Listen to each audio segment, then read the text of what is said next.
En esta oportunidad vamos a revisar el tema relacionado al síndrome de insuficiencia renal aguda, actualmente bajo la definición de lesión renal aguda y cómo ésta va a diferenciarse del término catalogado por la CADIO como una enfermedad renal aguda. Entonces, a lo largo del tiempo y de la evolución de la definición de la injuria renal, ¿no? Esto es un grupo de factores que van a propiciar el deterioro progresivo de la función renal, afectando principalmente ¿qué cosa? La capacidad excretora, relacionada a la retención de la urea y la creatinina y sus funciones de la regularización del equilibrio ácido-base, entendiéndose a su vez la homeostasis del agua, electrolitos, metabolismo del fósforo y del calcio, la presión arterial, la síntesis de eritropoyetina y vitamina D activa.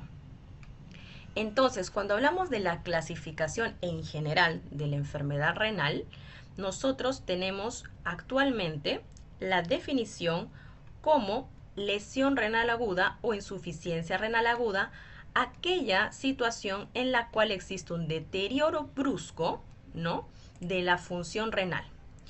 Esta se puede dar en horas o días. ¿Cuál es el punto de corte en esta injuria? Ojo, injuria renal aguda, 7 días. A diferencia de la definición de la enfermedad renal aguda, que puede abarcar un tiempo menor a 3 meses. ¿Cómo es que aquí existe un intermedio en el cual esta injuria renal aguda puede ir progresando y si ésta no recibe un tratamiento o revertir la causa del daño renal, puede conllevar a una insuficiencia renal rápidamente progresiva, que ya el tiempo va variando de semanas a meses, y poder finalmente terminar en una insuficiencia renal crónica, la cual por tiempo se va a determinar mayor a 3 meses. Eso ya seguramente lo van a ver más adelante. ¿Qué dice la CADIGO en relación a la definición de la insuficiencia renal aguda? Es el incremento de la depuración de creatinina mayor de 0,3 miligramos por decilitro en un lapso de 48 horas. O, recuerden, o el incremento de 1,5 más del basal dentro de un periodo de 7 días. O la disminución del volumen urinario, que equivale a menos de 0,5 mililitros por kilogramo hora en un lapso de 6 horas. ¿Cuál era la situación en esta definición? Es que para poder yo determinar este valor o decir con seguridad la definición de injuria renal, tenía que tener por lo menos una creatinina basal, ¿no es cierto? La definición lo dice así. Entonces, se realizó un estadiaje en la cual también se hablaba de la injuria renal aguda, en el cual nosotros tenemos 3 estadios, dentro que la primera es una creatinina sérica de 1,5 a 1,9 del basal, o nuevamente el incremento de más de 0,3, acompañado de una flujo urinario menos de 0,5 mililitros por kilogramo hora en el lapso de 6 hasta 12 horas. Ampliaron el corte. Conforme pasaba el deterioro de la depuración de creatinina, este estadiaje podía aumentar su nivel de rango, ya sea en rango 2 o en rango 3. Entonces, cuando hablamos de insuficiencia renal aguda o injuria renal aguda como síndrome clínico, no se limita solamente a la falla renal aguda, sino que incluye un deterioro agudo de la función renal. ¿Y esto qué puede conllevar? A determinar dentro de nuestras posibilidades diagnósticas, valorar cuál puede ser una etiología específica, qué condiciones no específicas a nivel patológico pueden estar relacionadas o qué patología extrarrenal puede estar condicionando esta falla.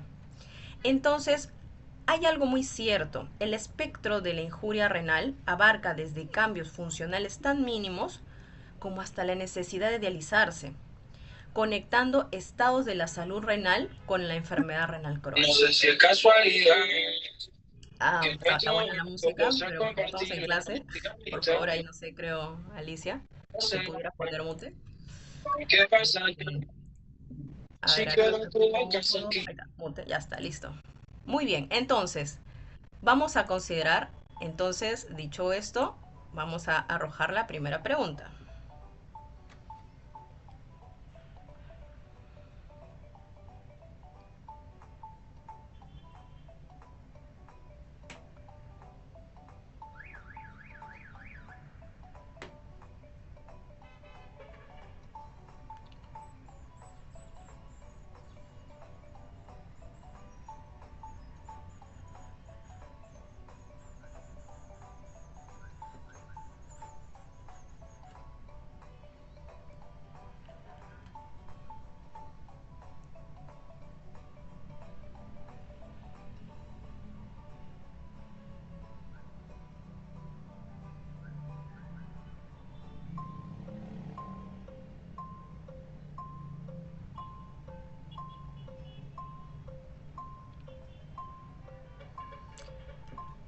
Muy bien, entonces, según las guías Cadigo, ¿no? Eh, ¿Cuáles de los siguientes hallazgos establece el diagnóstico de lesión renal aguda? Vamos a ver, vamos a premiar a todos aquellos que respondieron y un premio más, obviamente, a quien respondió de manera correcta. ¿No es cierto lo que vamos a decir, chicos? Es el aumento de la creatinina en 0,3 miligramos por decilitro en 48 horas o un volumen urinario, ¿no? Menos de 0,5 kilogramos hora dentro de las 6 horas. Perfecto. Entonces, una vez definido, ¿no?, nuestra condición, nosotros tenemos que preguntarnos, y bueno, ¿cuál creen que es la causa frecuente de ingresos hospitalarios, ¿no?, en relación al deterioro renal? Bueno, pues el 70% de las causas suelen ser de origen prerrenal. El 20% parenquimatoso, miren, 10% muy bajo, la obstructiva posrenal. Y a nivel hospitalario, esto es en la comunidad, y a nivel hospitalario, el 50% generalmente suelen ser de origen parenquimatosos o la necrosis tubular aguda. Entonces, la epidemiología y la supervivencia también establece el pronóstico. Recuerden, ustedes están llevando en sus hombros la responsabilidad de estudiar, de conocer y saber detectar esta patología a fin de que a mediano y largo plazo el paciente pueda restituir, ¿no?, su función renal. Si yo veo que no logro determinar o darle la importancia que merece el diagnosticar una injuria renal, la tasa de mortalidad es muy alta, ¿no? Más del 15% de la comunidad generalmente son casos adquiridos fuera del hospital, 50% de pacientes terminan en la UCI. Miren qué importante es la supervivencia y el pronóstico, ¿no? Si tú tomas una buena decisión, diagnosticas precozmente, puede tener incluso una recuperación total del mismo. Por el contrario, si no se diagnostica de manera correcta, podemos llegar incluso a una recuperación parcial o a veces incluso sin la recuperación funcional del mismo. Y lamentablemente 10 al 20% de estos pacientes terminan en terapia de renal sustitutiva, ¿no?, al momento del alta. Es por eso que dentro de la clasificación de la gravedad y evolución de la enfermedad existe un término, una apología que se llama rifle, ¿no?, donde R es básicamente el riesgo, ¿no?, I de injuria, F de falla, y la L con la E, que es básicamente lo que vamos a ver en la evolución de la enfermedad. No es tema actual, por lo que solamente nos vamos a enfocar en la parte aguda, pero está bien para que ustedes lo tengan en cuenta. Existe, así como el rifle, otro tipo de clasificaciones, el Akin y el Cadigo, que ya lo hemos mencionado. Entonces, es importante reconocer la fisiopatología de lo que es la injuria renal.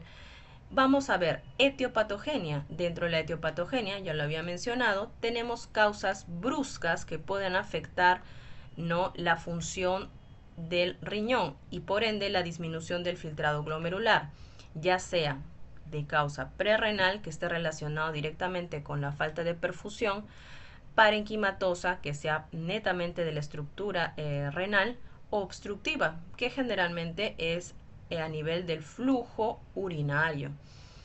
Es así de que, miren, este cuadro es muy importante para que quede claro que no solamente es saber la teoría, sino saber de que dependiendo de la injuria renal, ya sea leve, moderada o grave, nosotros vamos a tener una remodelación, incluso dentro de la fase de la lesión, en el contexto de que ésta pueda estar, sea de manera agresiva o que incluso esté involucrado células tan importantes como las tubulares, ¿no?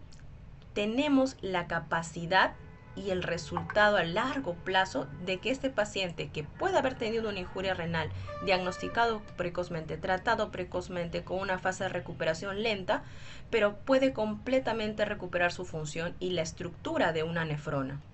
Lo que antiguamente decían, no, bueno, ya estuvo en falla renal, este paciente no tiene mayor buen pronóstico, pero no es así, ¿no? En cambio, cuando esta lesión es más agresiva y la tasa de filtración glomerularmente se puede reparar, pero a veces de manera parcial. Algunas nefronas pueden ser regeneradas, pero otras no. Y probablemente cuando esto ya es de carácter grave y hay una reducción total de la tasa de filtración glomerular, hay una pérdida considerable de nefronas. Hay una hipertrofia, hay una hipertrofia de dichas nefronas y lamentablemente el riesgo de enfermedad renal crónica y posiblemente un deterioro a largo plazo, pues lamentablemente es deleterio. Imagínense, mire la cantidad de estructuras de nefrona en la cual nosotros no hemos perdido esa recuperación básica, ¿no? Entonces creo que tengo un punterito por acá. Ya, listo. Entonces, dentro de la fisiopatología, nosotros tenemos la injuria renal prerrenal. Entonces, vamos a ver parte por parte para que quede clara esta situación. Cuando hablamos de una clasificación prerrenal o funcional, recordemos siempre que esta es la parte fisiológica en la cual el riñón va a adaptarse, ¿no? Estructuralmente a este cambio, ¿no? Y esto se debe a una disminución de la perfusión o de la presión de la perfusión glomerular. El resultado básicamente va a ser que es una orina sumamente concentrada y pobre en sodio. ¿Hay mecanismos compensadores? Definitivamente las hay. ¿Quién se va a activar para mantener esta homeostasis? El sistema nervioso simpático, el sistema renina-angiotensina-aldosterona, la liberación de vasopresina, ¿no? Que va directamente relacionado con la hormona antidiurética, va a generarse una vasoconstricción para mantener dicha perfusión. Y a su vez, que va a mandar la señal al nivel de la nefrona, es una reabsorción ávida de agua y de sodio a nivel del túbulo proximal. Este es un mecanismo compensador. Y dentro de esta etiología prerrenal, nosotros tenemos situaciones en las cuales tenemos una hipovolemia absoluta. Pacientes pueden manifestarse como estados de deshidratación. Las causas pueden estar relacionadas, por ejemplo, una hemorragia, ¿no? Un paciente que está ahí caminando por la calle es atropellado, una hemorragia masiva, injuria renal. Pérdidas gastrointestinales, ¿no? Diarreas, vómitos en la época del cólera, por ejemplo. O liberación del tercer espacio. También está relacionado a la disminución del volumen efectivo, como es el caso, por ejemplo, de un shock séptico, que también puede conllevar a esta injuria renal. ¿Por qué no la insuficiencia cardíaca, la cirrosis compensada? Esto ya más relacionado a una hipervolemia. Y la hemodinámica renal. Estamos hablando ya directamente de que hay ciertos fármacos que bloquean, ¿no? A nivel del flujo sanguíneo, como los AINES, los YECAS y los ARAS, haciendo que este resultado caiga de manera brusca la presión de filtración. Entonces, esta es en la parte prerrenal. En la parte intrínseca o parenquimatosa, nosotros por definición tenemos que es un daño directo en el parénquima renal. La necrosis tubular aguda que habíamos mencionado es la etiología predominante en hospitales. ¿Cuáles son las posibles causas? Una isquemia prolongada que va a superar este mecanismo de autorregulación. Causas exógenas, mire, el uso de aminoglucósidos, medios de contraste, que también vamos a ver una capita aparte de ello. Y las endógenas, por ejemplo, un caso de rhabdomiólisis, ¿no? Donde el exceso de mioglobina genera este daño celular. Entonces, dentro de la fisiopatología del daño tubular, todo este daño se va a concentrar a nivel del túbulo contorneado proximal, ¿no es cierto? Va a haber una obstrucción del flujo, una filtración retrógrada, va a haber apoptosis y necrosis y formación de cilinos obstructivos. Asimismo, los mecanismos subyacentes, bueno, como ya hemos mencionado, cambios isquémicos y al final va a terminar en una lesión renal aguda, ¿no es cierto? Dentro de las fases clínicas de la lesión renal extrínseca, nosotros tenemos como que momentos, ¿no? Vamos a decirlo así. El inicio de la instauración, desde que el paciente está expuesto a un evento desencadenante hasta el desarrollo de la lesión celular, primero va a haber una caída progresiva del filtrado, que es lo primero que vamos a ver, ¿no? Luego, el paciente va a cursar con un estado de oliguria para tratar de mantener la homeostasis y el flujo a nivel general. Esto, miren, puede durar de 1 a 3 semanas y probablemente ustedes como médicos, dependiendo en el área donde les toque trabajar, a veces no se den cuenta. ¿Por qué? Porque el paciente ya se está instaurando la falla renal y a veces cambios muy mínimos dentro de la depuración, que es cuantificable, no lo nota. No es hasta que el paciente empieza a tener alteraciones en el volumen y hay sobrecarga hídrica, hiperpotasemia, acidosis metabólica y uremia severa. Luego viene una fase diurética o un punto a favor del paciente donde ya se intenta una recuperación inicial, que es la regeneración celular del epitelio inmaduro, ¿no? Y donde ya en vez de oliguria hay una poliuria marcada, ¿no? Y aquí también existe el riesgo de un episodio de deshidratación o hipopotasemia severa, que es lo que habitualmente vemos en hospitalización, que a veces la cuantificación de ambas situaciones, tanto liguria o diurética, es difícil de determinar porque la mayoría de pacientes están usando un pañal, ¿no? Entonces, falsamente podemos decir de manera muy cualitativa que no, el paciente se orina, el paciente no orina.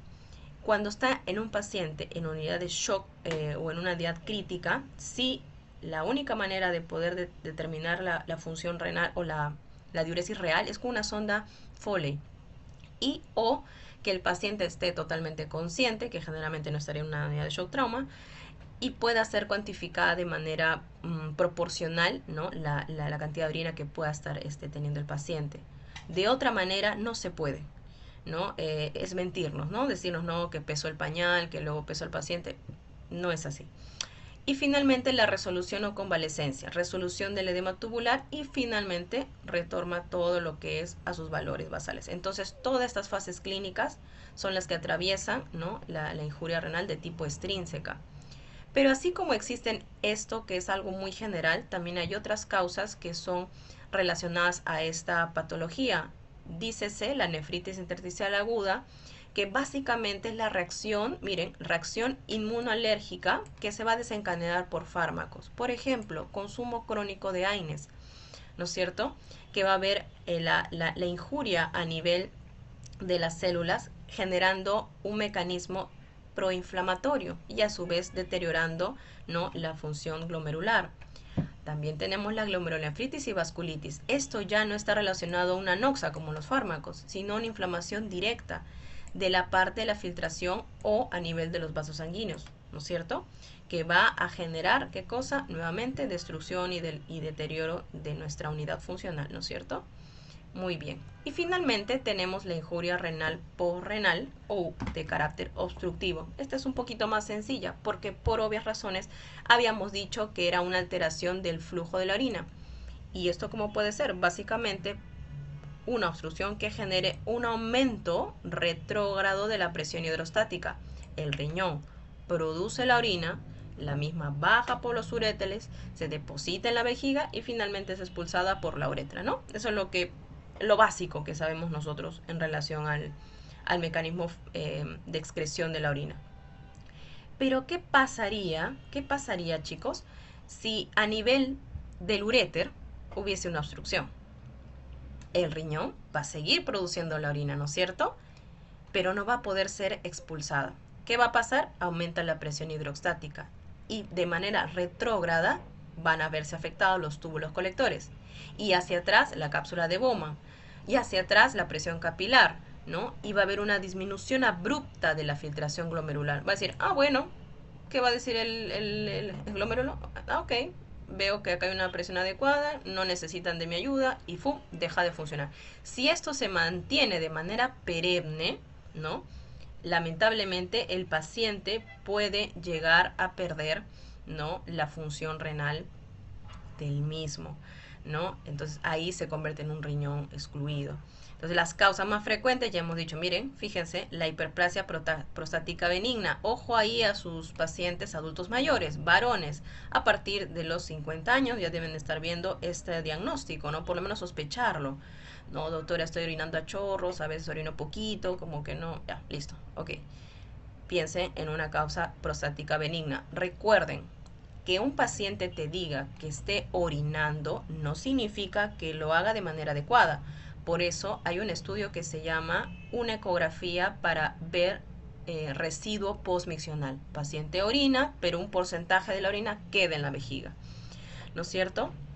Las neoplasias, ¿no?, de la pelvis menor, las litiasis ureterales, mire qué importante, hay algunas que son de carácter bilateral, y la vejiga neurogénica, ¿no? Y en casos de pacientes con, por ejemplo, diabetes crónica, fibrosis retroperitoneal, etcétera. Eso ya es un poco más raro. Entonces acá yo les estoy dejando un cuadrito, ya para que lo revisen con detalle, de cuáles pueden ser las causas de origen prerrenal, las causas de origen intrínseca, las postrenales. Y miren, solamente para la necrosis tubular aguda existe una cápita independiente relacionado a la clasificación isquémica, nefrotóxica, ya sea de manera exógena o endógena, y el cuadro séptico, ¿no? Ya lo revisan con mayor detalle.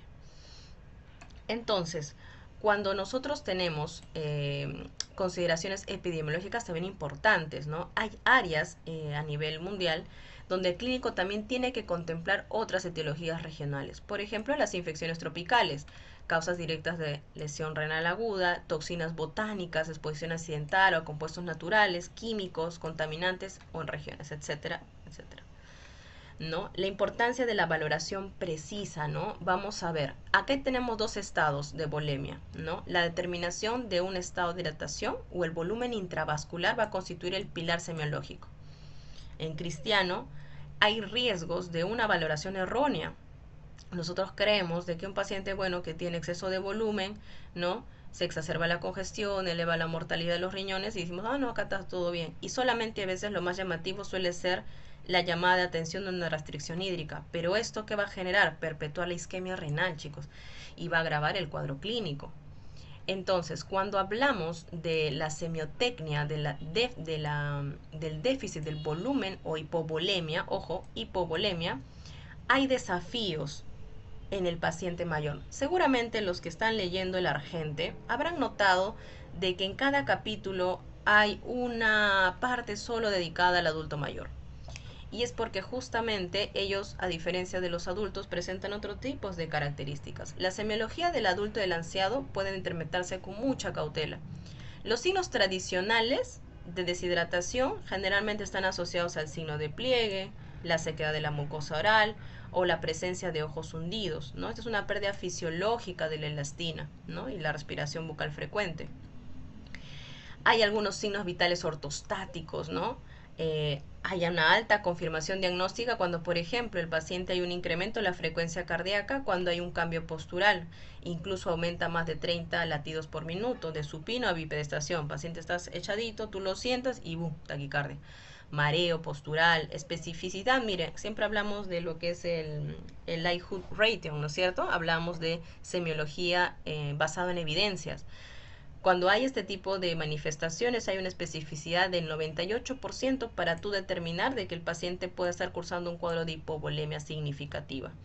Hay marcadores insensibles en posición supina, por ejemplo la hipotensión, taquicardia en reposo, suelen estar ausentes incluso con pérdidas más de 1150 mililitros de orina. Mira, qué importante, ¿no?, para tenerlo en consideración. Y en el examen físico específico había una aclaración en relación, por ejemplo, al manifestar o ver la axila seca, ¿no? Hay una especificidad casi del 91% en, por ejemplo, pérdidas gastrointestinales. Cuando hay estados de deshidratación tipo hiperosmolar, ojo aquí, es de tipo hiperosmolar, donde en este estado de deshidratación las mucosas orales suelen tener una baja probabilidad diagnóstica, solo en este tipo de deshidratación, recuerda, es una revisión del JAMA. Bien, y cuando hablamos de la otra cara de la moneda, estamos hablando de la semiotecnia o sobrecarga de volumen, es decir, está fallando mi riñón y ha reconocido que mi paciente no está eliminando de manera adecuada la orina. Es un paciente oligúrico, ¿no es cierto? Oligúrico. Entonces, los hallazgos clásicos que podemos observar en el paciente son los edemas, ¿no? En zonas generalmente de declive, que es el signo de la fovea, auscultación de crepitantes pulmonares. Entonces, estos signos son altamente específicos, pero lamentablemente van a carecer de sensibilidad diagnóstica. ¿Por qué? Porque lamentablemente estos estados precoces de congestión generalmente son de carácter intravascular y a veces, como yo les decía, no hay manera a veces de cuantificar esta falta de orina y muchas veces es confundida por otras patologías y no necesariamente por la injuria renal, ¿no? El estándar de oro en la cabecera del enfermo generalmente es la definición de la ingurgitación yugular o la evaluación de la presión venosa yugular, que es la pulsación venosa visible más de 3 centímetros, ¿no? Por encima del ángulo external, ¿no? Acá está la figurita. Cuando el paciente es posicionado de 30 a 45 grados.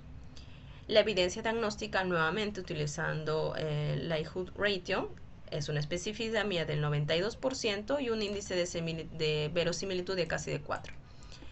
Este hallazgo sí es fundamental para predecir la sobrecarga hídrica intravascular significativa, sobre todo en la práctica clínica, ¿no es cierto? Hay sobrecarga. Acá algunas imágenes relacionadas. Y algo que en la actualidad existe y que ya se aplica en otros países y en algunos hospitales como nosotros aquí en Rebagliati, es la ecografía clínica a pie de cama, ¿no es cierto? Ya incluso la CADIGO ha considerado un capítulo específico para la herramienta, ¿no?, de ecográfica, sin ser radiólogo, simplemente para responder una pregunta frente a una duda clínica. Si nosotros tenemos un paciente con signos de congestión, definitivamente tenemos que hacer la inspección, la palpación, la inspección y la auscultación, ¿no es cierto? Dichos hallazgos semiológicos podrían ser reforzados con el uso del POCUS, donde existen protocolos ya establecidos para evaluar dos situaciones importantes. Una de ellas es el protocolo pulmonar o verificar las líneas B. Hallazgo de dos líneas B en dos zonas bilaterales, que es básicamente son estos ecos de acá, esas son las líneas B. Normalmente no deberían haber estas líneas, lo normal es que hayan líneas A, que son transversales, ¿no es cierto? Si nosotros tenemos hallazgo de dos líneas adicional al cuadro clínico de sospecha, entonces podemos decir que hay una acumulación de agua extravascular a nivel pulmonar, ¿no es cierto? Bien, ¿cuánto es su sensibilidad? 93%. Y la razón de verosimilitud aún sigue siendo baja, pero recuerdan de que esto incrementa con los hallazgos clínicos. También tenemos la valoración de la vena cava inferior. Cuando este diámetro es más de 2 centímetros, ¿no es cierto?, y no colapsa nuestra vena cava, ¿qué podemos decir? Que efectivamente estamos frente a una sobrecarga hídrica, una herramienta adicional. Entonces, dentro de la clasificación y del cuadro de hallazgos clínicos o auxiliares en relación a esta condición, tenemos, miren, acá está la sensibilidad, la especificidad. Fíjense que dentro de los rangos más específicos está la ingurgitación yugular, seguido de la congestión, una radiografía simple de tórax, ¿no es cierto? Y ahí le siguen los demás hallazgos clínicos. La implicación semiológica, que es lo que nos interesa a nosotros, básicamente, si yo tengo este signo presente, podríamos confirmar la sobrecarga intravascular elevada. Si tenemos acá, que habíamos dicho el otro 91, una congestión, un hallazgo específico un hallazgo de alta especificidad radiológica, ¿no? El hecho de que tengamos la baja colapsabilidad de la vena cava inferior relacionado a qué cosa, a un aumento de la presión de la aurícula derecha, ¿no es cierto? Sobrecarga hídrica. Eso es por la parte clínica. Ahora vamos a repasar un poco sobre los hallazgos laboratoriales, el sedimento urinario y el sistema de Peracela. Tiene una rentabilidad diagnóstica y es un sello patognomónico. Es decir, un paciente que tú sospechas de una injuria renal aguda, ¿no es cierto?, tú por lo menos deberías pedirle en el contexto un examen simple de orina y hacer una inspección microscópica. Dentro de la inspección microscópica, tener en cuenta que tanto la parte de las pruebas automatizadas van a superar obviamente la rentabilidad, ¿no es cierto? ¿Qué hallazgo vamos a encontrar? Presencia de cilindros granulosos, presencia de celularidad específica relacionada, ¿no?, a la necrosis tubular aguda. Entonces, doctora, me está hablando en chino, ya acá están las imágenes. Entonces, tenemos si hay presencia de recuento celular, si hay cilindros hialinos o cilindros granulosos, o mire, hematíes, ¿no? Que puedan ser los principales tipos de cilindros que se ven en un sedimento urinario.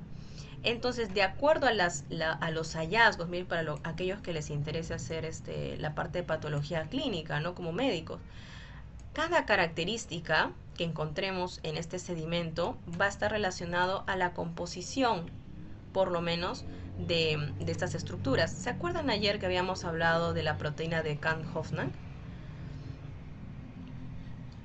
¿Alguien lo recuerda? ¿Esto es algo patológico o es algo fisiológico? Fisiológico. Muy bien, fisiológico, ¿no? Porque es algo que habitualmente pasa. ¿Cuándo aparecen estos cilindros hialinos? Cuando hay un ejercicio intenso. Y no siempre suelen ser patológicos. Muy bien, chicos, a los que han estado atentos. Pero así como hay cilindros hialinos, también hay cilindros granulosos, ¿no es cierto? Y estos están relacionados directamente ya con la necrosis tubular aguda. No solamente se ve la proteína de Tan-Hoffmann, también se ve la albúmina en fragmentos. Ahí es donde toma un típico de color marrón lodoso. O por ejemplo los leucocitos, ¿no? Cuando hablamos de pielonefritis crónicas o procesos inflamatorios crónicos. Miren, los eosinófilos que pueden estar relacionados a una nefritis por hipersensibilidad, ¿no? Grasos, mira, contenido lipídico, ¿no? Las cruces de Malta, ya habíamos visto ayer también el caso. Mire, fíjense, el síndrome nefrótico, ayer nomás lo discutimos, ¿no es cierto? Entonces, estas características las puedes ver en un sedimento urinario. ¿Qué consideraciones tienes que tener? El uso de diuréticos o el cuadro de cirrosis hepática, ¿no?, que obviamente va a generar mayor expulsión de estas características en el sedimento. Entonces existe lo que se llama el puntaje de Peraceda, ¿no?, que es la cuantificación de la celularidad y cilindros en el sedimento urinario para determinar, ojo, la probabilidad de que exista una necrosis tubular aguda. Vamos a colocar 0, ¿no? Entonces ya sugerimos de que hay una ausencia de cilindros y el sedimento blando únicamente puede estar relacionado a una injuria prerrenal o posrenal. Cuando este tiene un daño tubular incipiente, vamos ya a observar, mire, hasta 5 gránulos, ¿no?, a nivel del sedimento. Ya cuando encontramos una sospecha intermedia, podemos encontrar hasta un rango de 6 a 10 elementos totales. Y miren, más de 6 cilindros no es alto riesgo de progresión y hasta diálisis, ¿no? Bueno, pero esto es algo también muy subjetivo, ¿eh? Bien, entonces ahora vamos a hablar rápidamente sobre el síndrome urémico, ¿de acuerdo? Entonces, si tú tienes una injuria renal aguda que no ha sido tratada ni solucionada, vamos a empezar a tener ciertas manifestaciones y expresiones sistémicas relacionadas a toxicidad. Retención severa de toxinas urémicas que va a generar falla multiorgánica, por ende, síndrome urémico. ¿Cómo se va a manifestar en el paciente? Paciente tiene un aliento o hedor urémico, es un olor tipo amoniacal o urinoso en el aire expirado, produciendo degradación del aura en la saliva. Esto de aquí, un poco específico, ¿no? Pero bueno, si tenemos la oportunidad de poder experimentarlo en buena hora, pero generalmente está un poco sesgado. Sí podemos encontrar, por ejemplo, en un paciente urémico el asterixis, ¿no?, que es la pérdida del tono de flexor, ¿no?, indicando una encefalopatía, ojo, metabólica grave por toxicidad urémica. El frote pericárdico, básicamente, pues la inflamación severa, hoy es una emergencia para inicio de diálisis. La escarcha urémica, ¿no?, que es un polvo fino blanquecino sobre la piel, cuello y rostro, ¿no?, que es la evaporación, mira, evaporación del sudor con concentraciones masivas de urea, ¿no?, la escarcha. Muy bien, esta toxicidad, recuerden que habíamos hablado de que por definición no solamente es un daño estructural, sino un daño funcional. ¿Qué vamos a encontrar? Contexto clínico y riesgo vital, la hiperpotasemia. Chicos, acá muy importante, por favor. Cuando hablamos de injuria renal, estamos hablando de que no se está cumpliendo la homeostasis a nivel electrolítico. Entonces, ¿quién es la principal estrella aquí? El potasio. Una de las complicaciones. ¿Cuándo generalmente o en qué contextos aparece este cuadro de hiperpotasemia? Oliguras extremas, randomiólisis. ¿Qué va a generar esto? Arritmias ventriculares letales de forma súbita. Por ahí la importancia de diagnosticar de manera precoz. Entonces, nosotros fisiopatológicamente tenemos la clasificación de la hiperpotasemia de rangos. Por cada rango, acuérdense, miren, les dejo esta imagen que les he generado con IA de manera muy bonita. Es cuando tenemos de manera basal, ¿no? Los niveles de potasio que van entre 3.5 a 5. Miren, fíjense de que poco a poco va a ir dilatándose, ¿no? El espacio que hay del complejo PR. Posterior a ello, mientras más incremente, no solamente van a aparecer las T picudas, acuérdense, ¿no es cierto? Y hay una acumulación extracelular del potasio. Una hiperpotasemia moderada, ya van a empezar a haber bloqueos, ¿no? El rango. Y finalmente, a nivel ya de una hipercalemia moderada, o sea, grave, el paciente puede hacer hasta un paro, ¿no es cierto? Aquí, ¿qué es importante? La onda esfenoidal. Ojo al piojo, mira que les estoy avisando, ¿no? Una fusión del QRS con onda T y riesgo de fibrilación o paro. ¿En qué momento va a generarse esta posibilidad? Si bien es cierto, la guía te dice más de 8, no vas a esperar que llegue a 8 para que haga el paro y le hagas una diálisis. Ojo, ¿no es cierto? Ni locos que fuera. Pero pacientes llegan en esas condiciones. Entonces, fíjense ahí, ¿no es cierto? Hipercalemia te obligaría, sí, a estabilizar a tu paciente y por ende, si te da la situación, tomarle un EKG, ¿no? Muy bien. Limitaciones del EKG en la hipopotasemia. Básicamente la evidencia sobre la baja sensibilidad diagnóstica. ¿Qué significa esto, chicos? ¿Por qué les mencioné de que si tienen la opción? Porque al momento de que tú estés frente a un paciente que requiera un tratamiento de hipercalemia o hiperpotasemia, cualquiera de los dos, el EKG es una herramienta sumamente insensible para detectar la hiperpotasemia. El paciente puede estar con valores muy altos y no verse manifestados en el trazado. En otras palabras, si tú ves este trazado, piensa que el paciente ya está en una hipercalemia severa. Pero si no lo ves, no descartes la posibilidad de que esté haciendo hipercalemia. Ya se ha visto que en pacientes con niveles de potasio críticamente elevados, estamos hablando más de 6.5, la sensibilidad llega solo hasta el 35%. Fíjense, ¿no?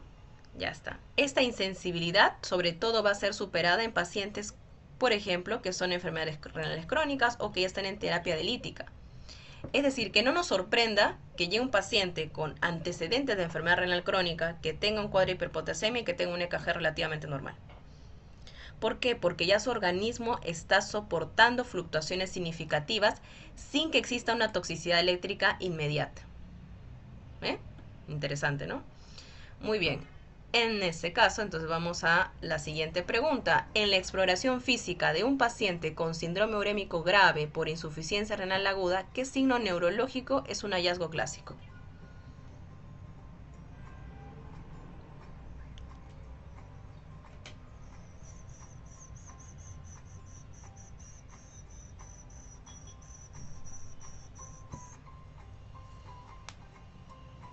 Yo creo que hasta ahí está la respuesta, creo. Es un regalito, ya un regalito de Navidad. Adelantada.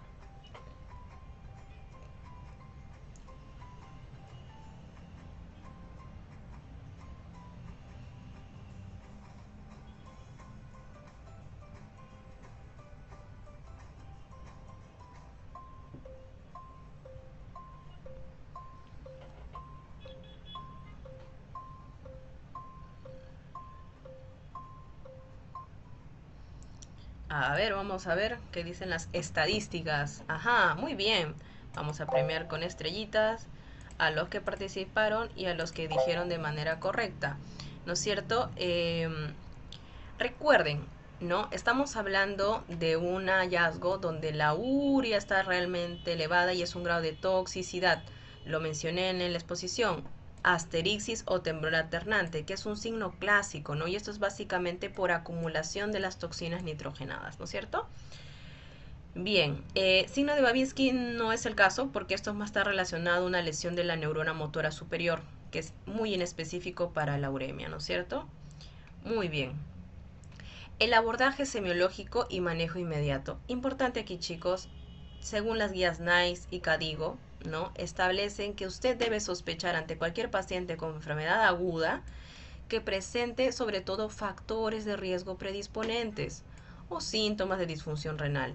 Entonces tú debes sospechar de manera inicial en tu comunidad o en urgencias cuando un paciente tiene factores de riesgo basales que tenga, por ejemplo, factor preexistente de enfermedad renal crónica, la falla cardíaca, un ancianito, pues mira, 75 años no me lo vas a dejar ahí esperando, ¿no es cierto?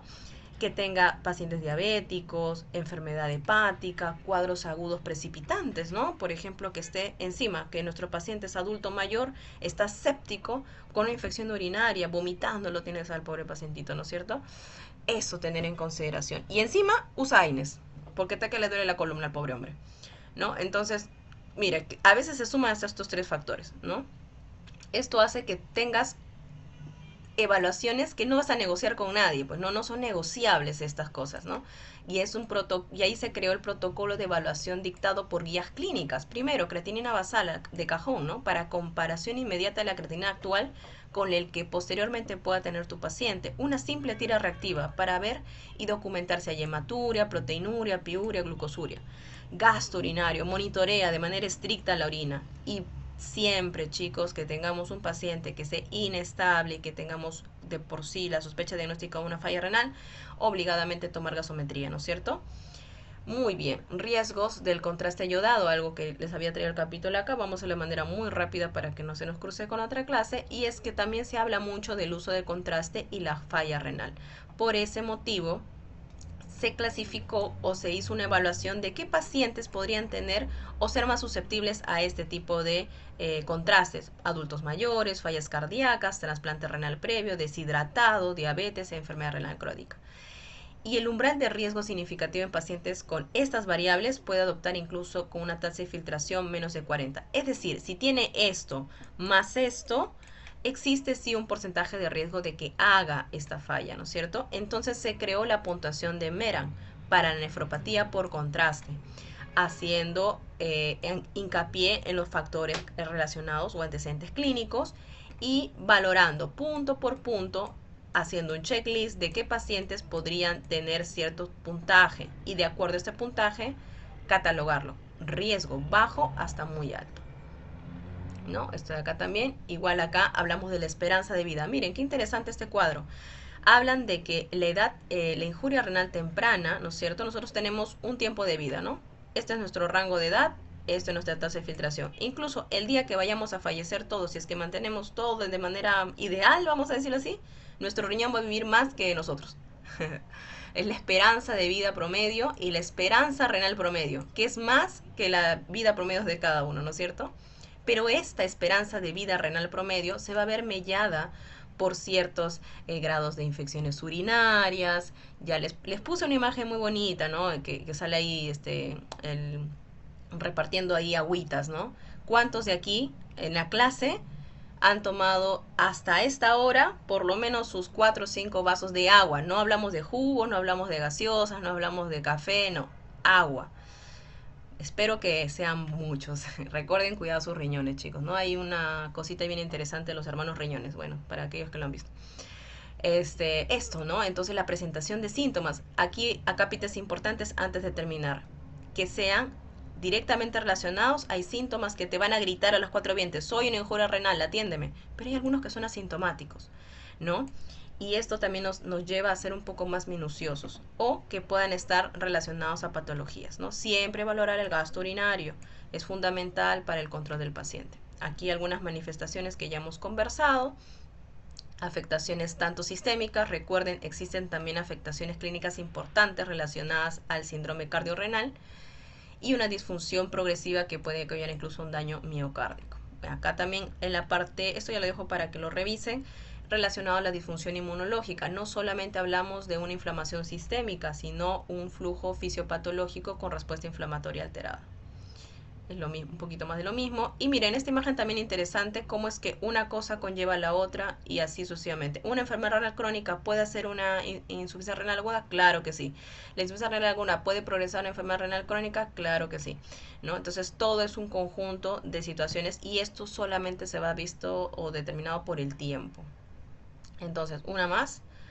Ahí, vamos. Para terminar, un retraso en el tratamiento médico correctivo de la azoemia prerrenal puede dar lugar a...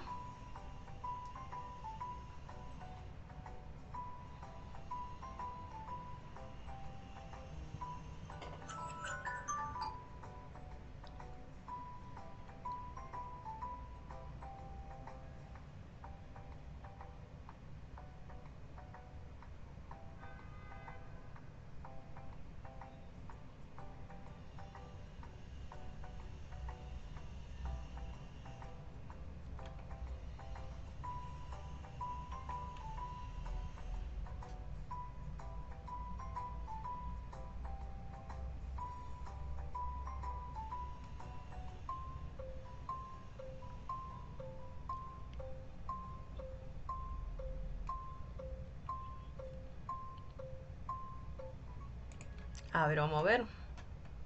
Muy bien, muy bien, muy bien. Me alegra que la mayoría esté ahí atento, ¿eh? Vamos a ver una estrellita adicional para aquellos que respondieron bien. Efectivamente, ¿no es cierto? Es una lesión renal aguda isquémica, ¿no? La necrosis tubular aguda se produce como resultado en el retraso, miren, retraso de tratamiento a cambios isquémicos y reducción del flujo. Bien, chicos, en aras del tiempo, les voy a dejar aquí la ponencia. Básicamente es para recalcar un poquito más de lo mismo. Ya hemos hablado sobre los estudios ecográficos y de qué manera, de esta manera, nos van a poder ayudar a diagnosticar las causas. Recuerden de que la biopsia renal solamente está para causas inciertas de sospecha de glomerulonefritis, vasculitis o nefritis intersticial aguda, ¿no es cierto? Y aquí también les estoy dejando un fragmento para poder diferenciar la lesión prerrenal usando el FENA, ¿ya? Como ya estamos cortitos de tiempo, realmente es un tema bastante extenso. Me alegran que se han quedado hasta esta hora un gran número de ustedes. Les estoy dejando esta información para que ya la revisen con mayor detalle y un algoritmo, ¿no? Para que lo tengan en consideración al momento de poder ya efectivizar estos diagnósticos y de qué manera nosotros podemos llegar no solamente al diagnóstico, sino también valorar qué tipo de terapia, mira, adelantándonos a la clínica, pues su próximo siglo, ¿no? Poder tener un manejo ya más directo, ¿no? Lo vamos a dejar por ahí esta preguntita. Aquí básicamente dentro de las causas prerrenales es la excreción fracción de -1. Y para finalizar, conclusiones. Recuerden, la enseñanza de la insuficiencia renal aguda debe trascender no solo a memorizarse, chicos, no es memorizar, es entender. Entender, integrar la parte clínica, la parte fisiopatológica y integrarla con la parte analítica, ¿no es cierto? Para que se tenga un impacto y buenos resultados en sus pacientes. También les estoy dejando la referencia bibliográfica utilizada. Básicamente han sido guías incluso de los últimos de este año, que ha salido la del 2026, de la CADIGO. Bien, chicos, ha sido un gusto haberlos tenido en clase. Espero haber contribuido con su desarrollo, ¿no? Estudien. Les voy a estar compartiendo la ponencia. Igual los estoy colgando en el aula virtual. Muy bien, chicos. Espero que tengan buena tarde. Me parece que ahora tienen con el doctor Guevara.